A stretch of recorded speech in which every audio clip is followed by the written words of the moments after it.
I was very wrong about X-Men 97. But first, welcome back to Cape Critiquers, everybody. Subscribe to the channel if you haven't already, and leave a like underneath this video. It really helps with how it performs in YouTube's algorithm. So today, Jack and I are back to discuss X-Men 97 again. Since we last talked when only the first 2 episodes were out, have your thoughts on the show changed drastically in any way? Not really. I'd say they only manifest isn't really the right word, but just progressed more, Mm-hmm. I don't like it for the same reasons, I think. Well, I guess I'd have to say that I was kind of expecting nothing from this show across the board, at all. And I guess I wasn't expecting it to blow up like it has.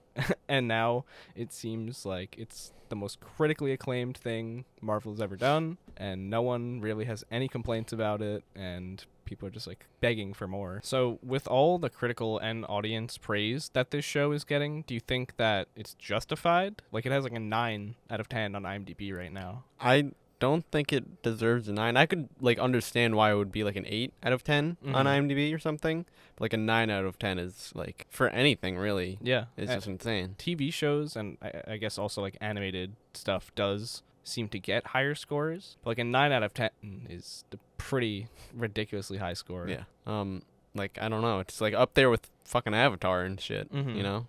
Yeah, The Last Airbender, not James Cameron Avatar. Yeah.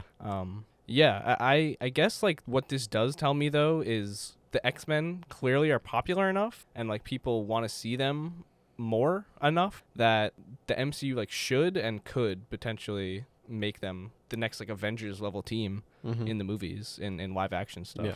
I mean, for sure. Avengers weren't big or anything. I don't think anyone knew about them till. Well, I wouldn't say really. No one knew about them, but I mean, I know that there was some animated movie that sold 10 million copies or something, but yeah, I think that's kind of that's almost become a fact. You know what I'm trying to say? That's common knowledge now that the Avengers were never popular. And Iron Man was some C grade hero, and they definitely weren't as popular as they are because of the MCU, but I think that they were still relatively popular. I mean, Marvel I fans. guess to Marvel fans, sure, yeah, but not this worldwide yeah. Everyone knows Captain America and Iron Man type of thing. To the point where, they even cameo in this show, and it's just supposed to be this huge deal, I guess. We were talking about how, no one seems to really have any major issues with the show. The only serious, or not even serious, but the only issues people seem to be bringing up on Twitter is the whole anti-woke crowd where, they're upset that Morph is non-binary, or there's, LGBT writing kind of undertones throughout the entire show. Do you have any perspective on that?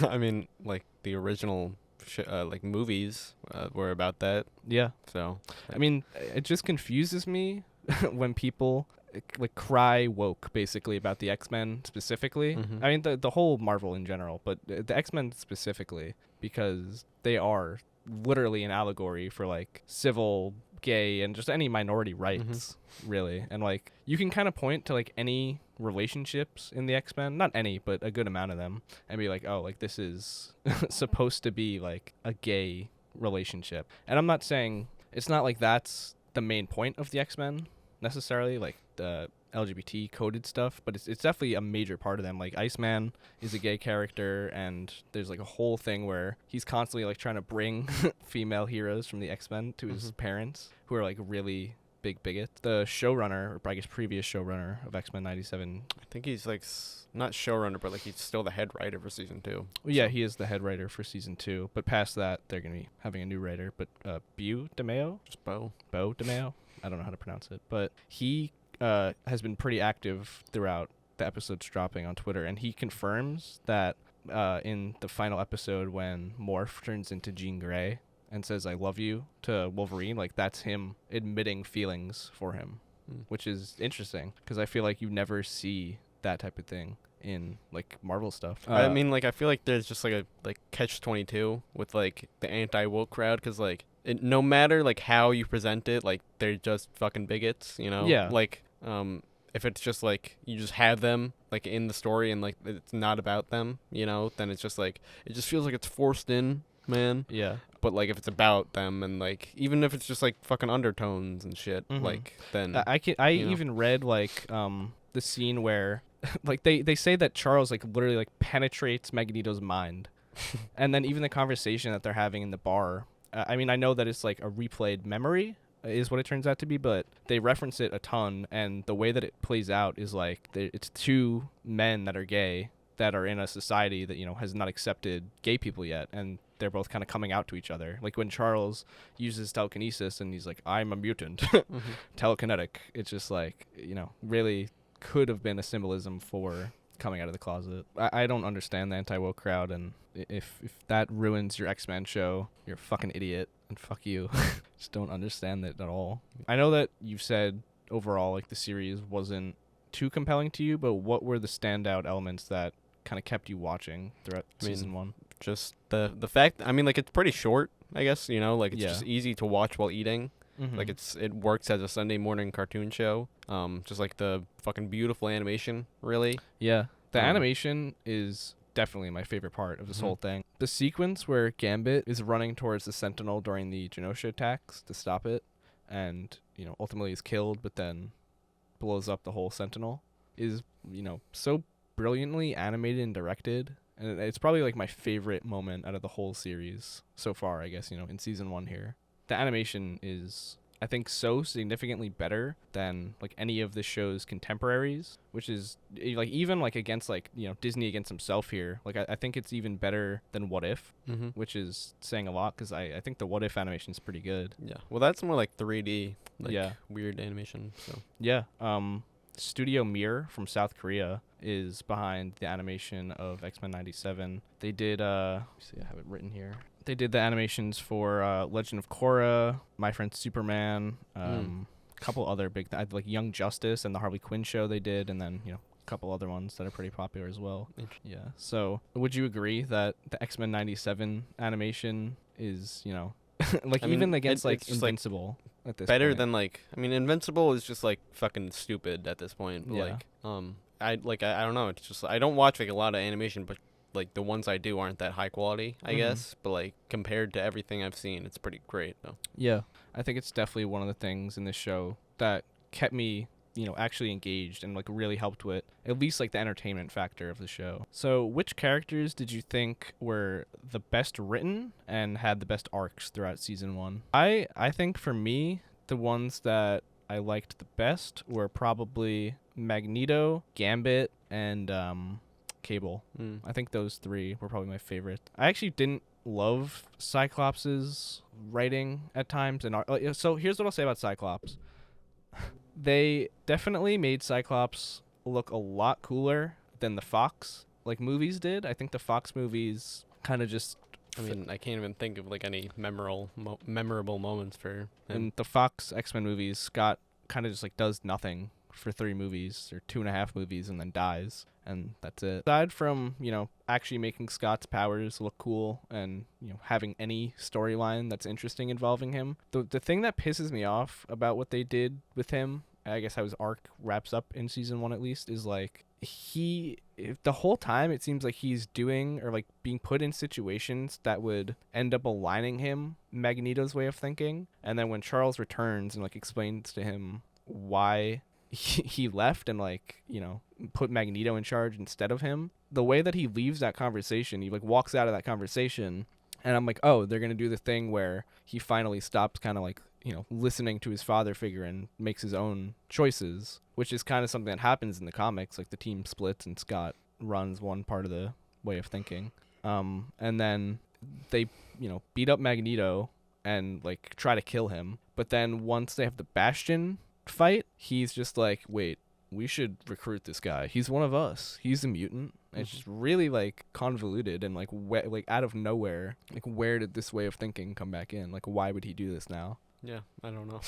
Like it just feels like they are like, I don't know, it kind of feels like maybe because of like Jean, because like they have the whole like them talking like underwater thing, but I don't know, it just doesn't feel natural. You know, it didn't feel natural that he would just align, because I guess they don't want Scott to not be a part of the X-Men, you know? How do you think the way that they handled Storm's arc in season 1 worked? Do you think like it was good or bad? Because I have a pretty strong opinion. It kind of just felt like they were trying to get her like out of the way, you know? Mm-hmm. Like, yeah, like her power scaling throughout the entirety of season 1 was really confusing, and also just like her arc in general, because, you know, that's a thing in the comics. She loses her powers and she has to go through this whole thing of regaining her powers and becoming like Goddess Storm again. But and this will lead into, you know, some of my issues personally with the show, like the pacing issues. It's like this isn't a thing that should really happen in like a week span. You know what I mean? Yeah. Like this is something in the comics that takes like years. That, like the Inferno storyline with Madeline Pryor and Mr. Sinister, even like Magneto taking over the team, like that's like a whole like big process. Like there's one point also where I'm pretty sure like he says like his name's like Michael Xavier and he's like a cousin of Charles Xavier. So that the public won't be upset that it's Magneto. But then everyone's just like, that's Magneto. This whole thing is like, there's so many big events from the comics mushed into just 10 episodes in the show, and it really makes the pacing feel very wild at points. Yeah. Like I could understand why like they would want some stuff to be like multiple episodes, like fully dedicated. Like I don't understand like Storm's arc. The fact that one starts up in that terrible Jubilee episode, and then kind of she gets like, again, not even like her own episode to herself to wrap up that arc, and it happens so quickly. It just like I feel like there are other like stories or whatever that they could have done that like needed that time, you know. Are you excited for season 2 of X-Men 97, which they've confirmed will not be called X-Men 98? It's just going to be X-Men 97. No, not really. Like I feel like I never really got over the hump of like enjoying. You know, I'll say that this show is at least entertaining, and I'm not usually the one that would be like, it's not great, but it's entertaining, especially, you know, when we do the podcast and we talk movies. But for something like this, I think you kind of hit the nail on the head as far as like the Saturday morning serial melodrama thing goes. Like this is pretty perfect as far as that type of thing goes. You know, like if this was a show that was like all out and like fucking like completely done or whatever, like I don't think I'd want to like binge it, you know? Yeah. Like I probably wouldn't get past like the first couple of episodes or whatever. And you know, I think we almost didn't.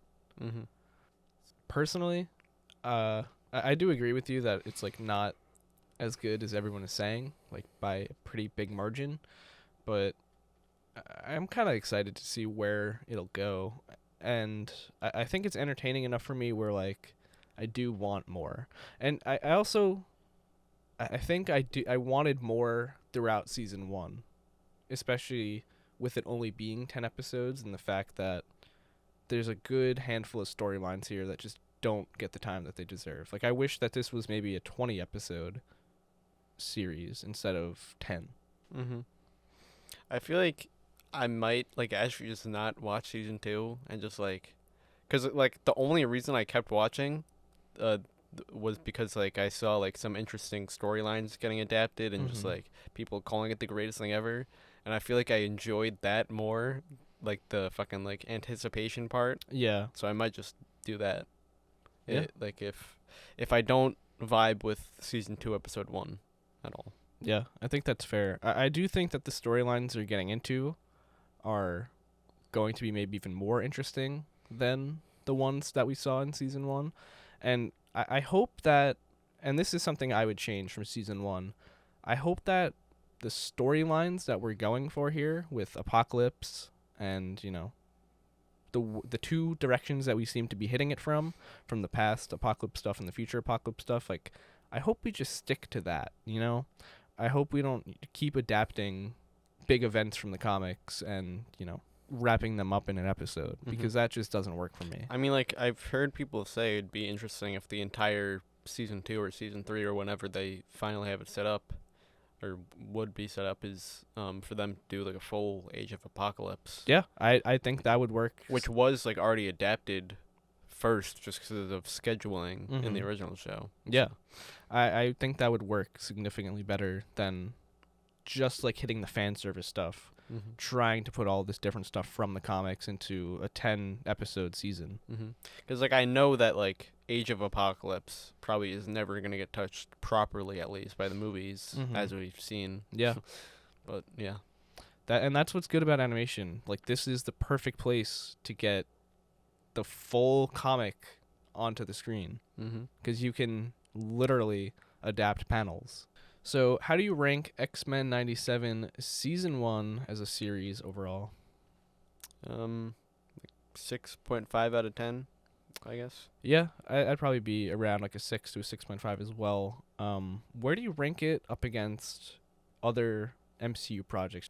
Like I was talking about how like I wouldn't binge this or anything. Like I feel like I would have, like I did binge like fucking WandaVision, and I would have binged like Loki if it was all out. Yeah. But like I just never like got over the hump with this episode or with this series, you know. What did you guys think of X-Men 97? Let us know in the comments down below, and don't forget to subscribe to Cape Critiquers for our weekly podcast, and leave a like underneath this video because it really helps with how it performs in YouTube's algorithm.